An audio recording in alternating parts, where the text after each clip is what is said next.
Tadi jenengan mandi di rumah, habis itu wudhu, berangkat ke sini, di sini mau sholat. Wah, tadi itu saya sudah wudhu apa belum ya? Harus tentukan. Oh sudah. Nek kalau sudah ya sudah, sholat saja, tidak usah wudhu lagi. Oh tadi saya udah kentut enggak ya? Oh sudah. Oh sudah kelihatannya. Kalau sudah ya sudah, wudhu lagi. Begitu. Kalau belum, ya sudah, sholat saja. Jadi harus yakin, gitu. Harus yakin. Biasanya sholat kan lupa. Tadi saya sudah sholat maghrib enggak ya? Diingat-ingat gitu. Sudah sholat maghrib enggak ya tadi ya? Sekarang sudah jam 9 malam. Tadi saudara sudah sholat maghrib enggak ya? Diingat-ingat. Oh sudah. Ya sudah, enggak usah sholat. Ternyata keyakinan lagi, oh tadi saya belum sholat maghrib Pak, saya habis ini kesini, habis ini saya belum sholat maghrib. Ya sudah, sholat maghrib, walaupun itu jam 9 malam, karena teringatnya jam 9 gitu. Padahal sudah masuk isya, tapi teringatnya jam 9, ya sudah jam 9 sholat maghrib gitu ya. Jadi Islam itu kita ini harus yakin, tidak boleh ragu ya. Kita tentukan, tadi sudah wudhu apa belum? Tadi sudah batal atau belum? Kalau ragu, kalian aja wudhu. Kalau ragu tadi sudah sholat apa belum? Dah sholat saja. Ya, jadi tentukan. Nah, demikian pula dengan kalimat la ilaha illallah, kita ini harus yakin. Ya, harus yakin. Dalam sebuah hadis, Rasulullah SAW bersabda, asyhadu alla ilaha illallah wa anna rasulullah la yalqallah bihima abdan syakin fima illa daulal jannah. Aku bersaksi bahwa tidak ada ilah kecuali Allah dan Rasulullah tidak lain adalah hamba Allah. Dengan dua kalimat ini tanpa dicampur oleh keraguan-raguan, melainkan ia pasti akan masuk surga. Jadi kalau kita ini mengucapkan asyhadu alla ilaha illallah wa asyhadu anna muhammadar rasulullah tanpa ragu, maka dia akan masuk surga. Jadi kalau masuk Islam itu nggak usah ragu-ragu, yakin. Bilal bin Rabah itu sampai disiksa, ya sampai disiksa. Itu dia yakin kalau masuk Islam itu akan selamat. Itu. Ammar bin Yasir, ya Yasir sama istrinya itu disiksa sampai mati. Karena apa? Yakin kalau masuk Islam itu akan selamat. Nih, jadi kita ini harus yakin. Kemudian yang berikutnya adalah qabul, menerima. Ya, menerima. Jadi syarat la ilaha illallah yang berikutnya adalah menerima. Qabul. Kita ini harus menerima kalimat syahadat itu. Kita yakini dan kita amalkan. Apa-apa yang dilarang kita tinggalkan, apa-apa yang diperintahkan kita jalankan. Itu qabul namanya. Kita menerima, ya, menerima. Ya, menerima itu qabul. Nah, contohnya adalah pada zaman dahulu, orang-orang yang tidak mau menerima nabinya, maka oleh Allah Subhanahu wa taala akan disiksa. Tapi orang-orang yang menerima nabinya, beriman kepada nabinya, itu akan selamat. Contohnya Nabi Nuh bersama kaumnya. Nabi Nuh bersama kaumnya yang beriman disuruh oleh Allah Subhanahu wa taala masuk ke kapal. Hujan sangat besar sekali, banjir sangat besar sekali, ya. Orang-orang yang beriman masuk ke dalam kapal akan selamat. Sementara orang-orang kafir itu ditenggelamkan oleh banjir oleh Allah Subhanahu wa taala. Contoh yang lain lagi adalah Nabi Musa bersama kaumnya. Nabi Musa sama kaumnya itu, Nabi Musa berdakwah di hadapan Raja Fir'aun. Berdakwahnya bertahun-tahun lamanya, mengajar Raja Fir'aun untuk beriman kepada Allah Subhanahu wa taala. Raja Fir'aun tetap ngeyel, ana rabbukumul a'la, saya adalah Rabb kamu yang maha tinggi. Tapi Nabi Musa mengatakan, Allah lah yang lebih tinggi, saya adalah utusannya. Mana buktinya kalau kamu itu utusan Allah? Akhirnya Nabi Musa membawa tongkat, tongkatnya dilempar jadi ular besar. Orang sihir membawa tali dilempar jadi ular kecil-kecil. Ular yang besar milik Nabi Musa itu dimakan makan semua miliknya orang-orang sihir. Akhirnya orang-orang sihir sebagian beriman kepada Nabi Musa. Ya, singkat cerita begitu. Nah, akhirnya Nabi Musa sama pengikutnya itu dikejar-kejar oleh Fir'aun sama bala tentaranya di malam hari. Ya, dikejar terus. Tahu-tahu sampai di depannya itu laut. Sudah pagi agak terang itu. Dilihat di sana, oh itu Fir'aun sama pasukannya. Di depannya itu ada laut. Allah Subhanahu wa taala di situ ya memberitahu kepada Musa. Musa pada saat itu tenang. Sementara pasukannya Nabi Musa ada yang ragu-ragu. Lalu Nabi Musa bertanya kepada Allah Subhanahu wa taala, "Ya Allah, di depan saya ini laut terus bagaimana?" Ya udah, tongkatmu itu kamu pukulkan ke laut, akhirnya jadi jalan. Akhirnya lewat ke sana, pasukan Fir'aun sama bala tentaranya masuk ke dalam jalan tadi, airnya ditutup, airnya tenggelam. Ini. Jadi orang yang beriman kepada Nabi Musa dan Allah Subhanahu wa taala itu selamat, orang yang kafir mengikuti Fir'aun itu dihancurkan oleh Allah Subhanahu wa taala. Demikian pula Nabi Lut. Kaumnya Nabi Lut. Nabi Lut itu berdakwah kepada manusia, tapi kaumnya tidak mau mengikuti Nabi Lut. Laki-laki sama laki-laki cinta, perempuan sama perempuan cinta. Ya. Akhirnya tanahnya itu diangkat ke atas lalu dibalikan ke bawah. Ini ya. Jadi orang-orang terdahulu itu yang beriman itu diselamatkan oleh Allah, yang kafir itu dihancurkan oleh Allah Subhanahu wa taala. Karena apa? Ya, mereka diselamatkan karena qabul. Qabul itu menerima, ya, menerima kalimat tauhid, yaitu la ilaha illallah. Kemudian yang berikutnya adalah tunduk dan patuh. Ya, syarat yang berikutnya adalah tunduk dan patuh. Maksudnya apa? Tunduk menjalankan perintah Allah, menjauhi larangannya, ya. Siap melaksanakan perintah Allah dan siap menjauhi larangan Allah. Jadi kalau orang sudah mengatakan asyhadu alla ilaha illallah, ya dia itu harus tunduk. Tunduk dengan perintah Allah, melaksanakan perintahnya dan menjauhi larangannya. Orang Islam kalau sudah mengucapkan asyhadu alla ilaha illallah kok masih juga enggak tunduk, enggak sholat, enggak puasa, itu namanya bukan orang yang beriman, ya, bukan orang yang beriman. Kalau orang yang sudah mengucapkan la ilaha illallah wa asyhadu anna muhammadar rasulullah, asyhadu alla ilaha illallah wa asyhadu anna muhammadar rasulullah, maka dia harus siap menjalankan perintahnya dan menjauhi larangannya.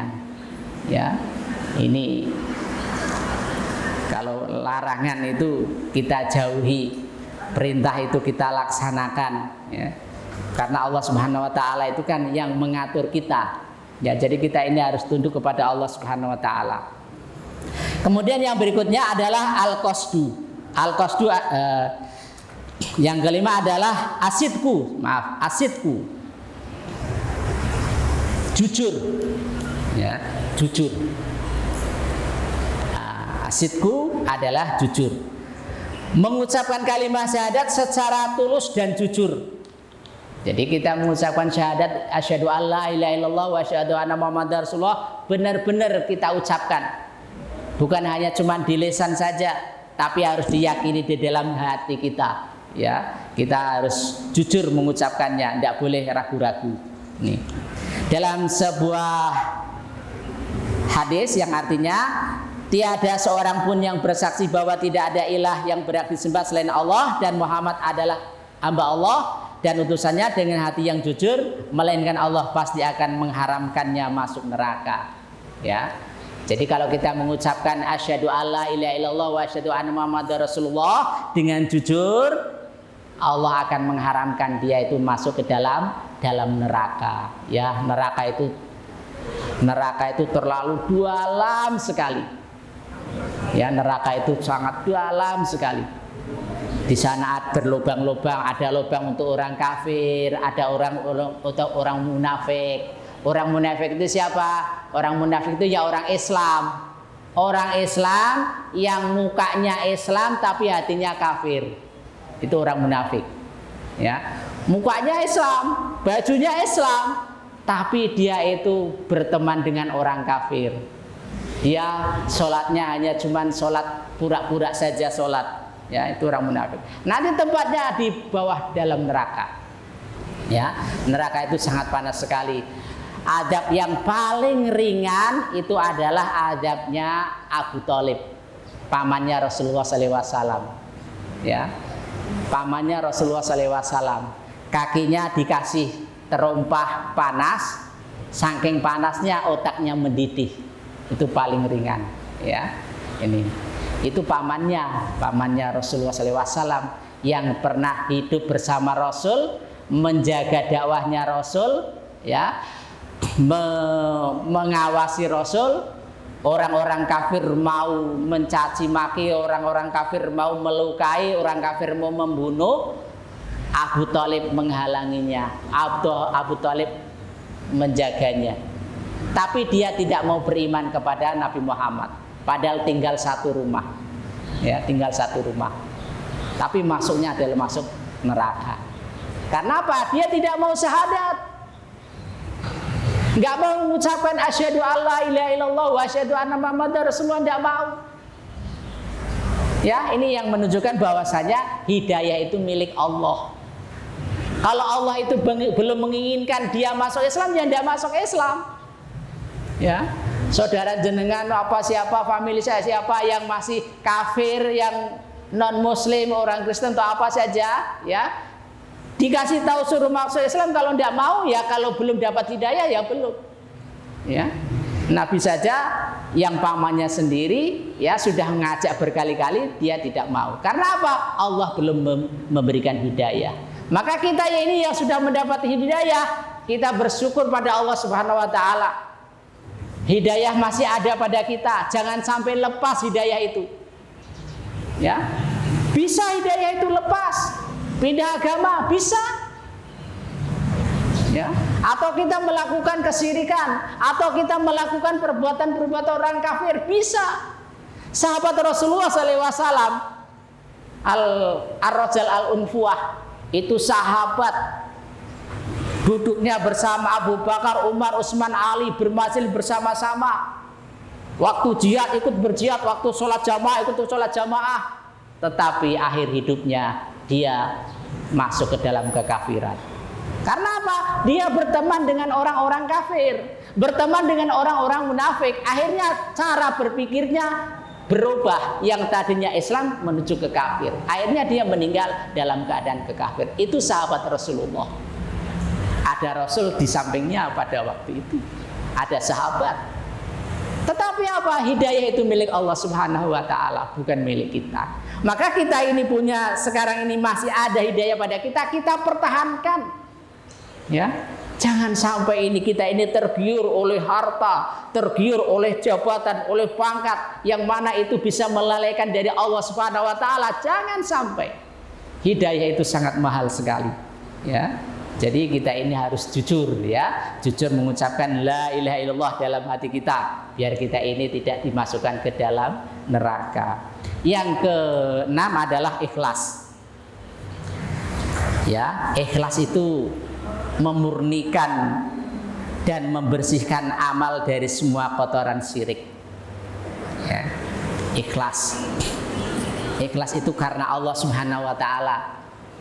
Kita benar-benar ikhlas karena Allah, sedekah karena Allah, beramal soleh karena Allah, bukan karena manusia.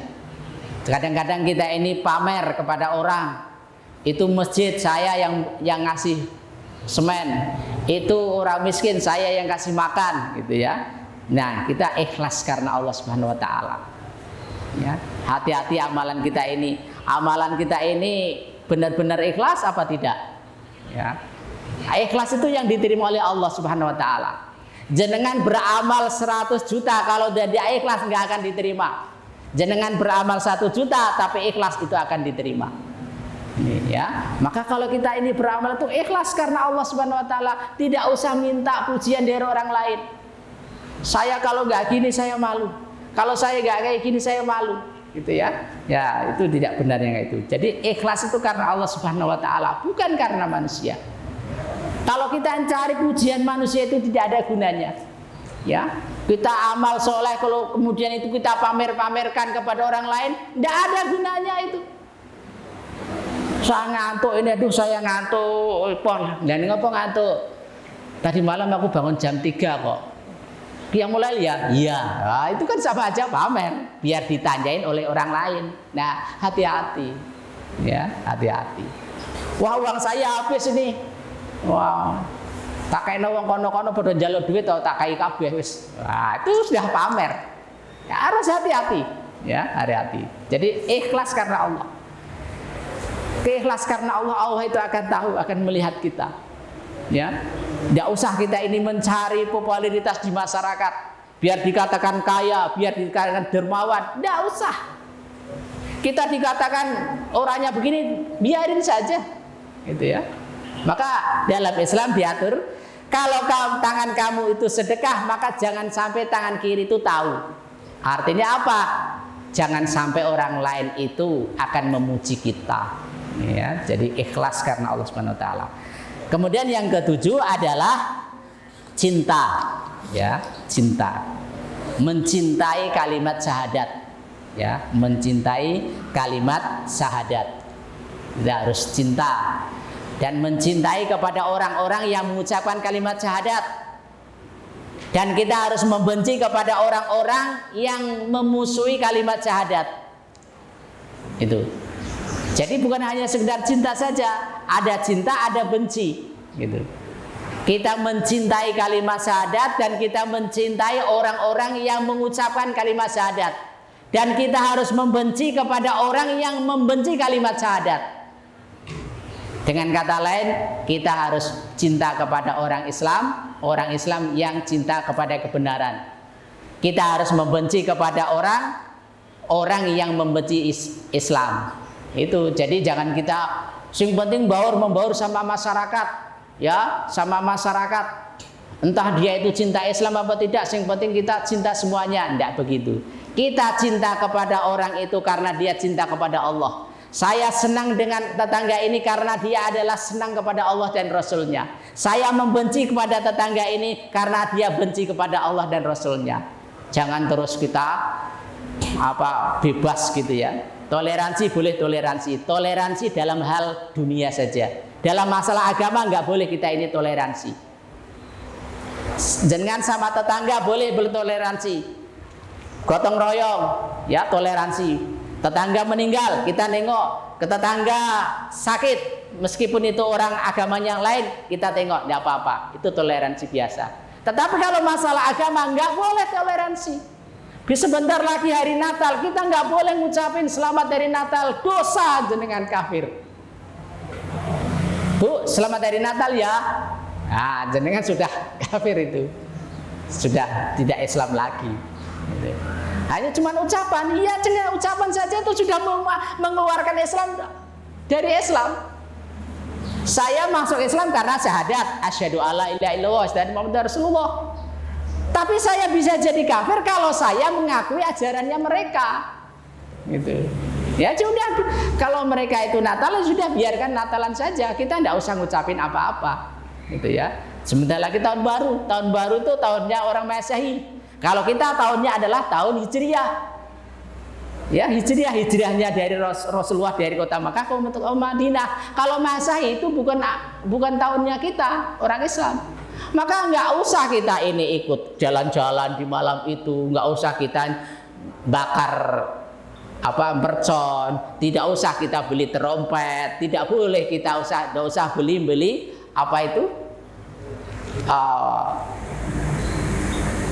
topi itu ya, topi. Itu adalah ajaran-ajaran agama lain. Lah kan cuman gitu tok. Yang memang itu ibadahnya mereka. Ada seorang sahabat yang memakai kalung salib. Orang sudah masuk Islam. Dia dulu Kristen. Dia masuk Islam, tapi masih juga pakai salib. Kata Rasulullah, "Itrah, buang itu." Loh, ini kan cuma pakai saja ya Rasul. Itulah ibadahnya mereka. Nah, jadi ibadah kita ya ibadah kita, ibadah mereka ya ibadah mereka. Lakum dinukum waliyadin, agamamu agamamu, agamaku agamaku. Ya sudah, itu ya. Jadi kalau masalah urusan dunia ya kerjasama tidak apa-apa, ya gotong royong, nyapu latar bareng-bareng sama tidak apa-apa. Tapi kalau masalah agama urusannya kita sendiri-sendiri. Mungkin sampai sini ada yang bertanya, monggo.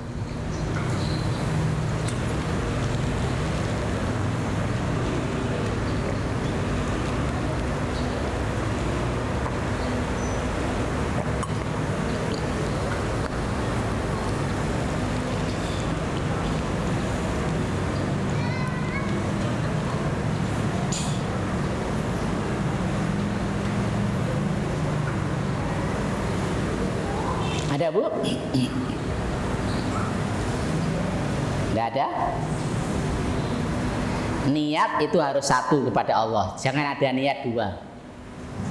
Ya, saya mau beramal ini karena Allah. Dia orang miskin, jangan membutuhkan. Ini kita kasihkan uang dari dia karena Allah. Jangan karena wah kasihan ya. Waduh, dia gini ya. Jangan ada yang lainnya, ya. Jadi niat karena Allah saja. Ada pertanyaan? Tidak ada? Ya tidak ada. Kita cukupkan sekian. Subhanakallahumma wa bihamdika asyhadu an la ilaha illa anta astaghfiruka wa atubu ilaik. Wabillahi taufiq wal hidayah. Assalamualaikum warahmatullahi wabarakatuh.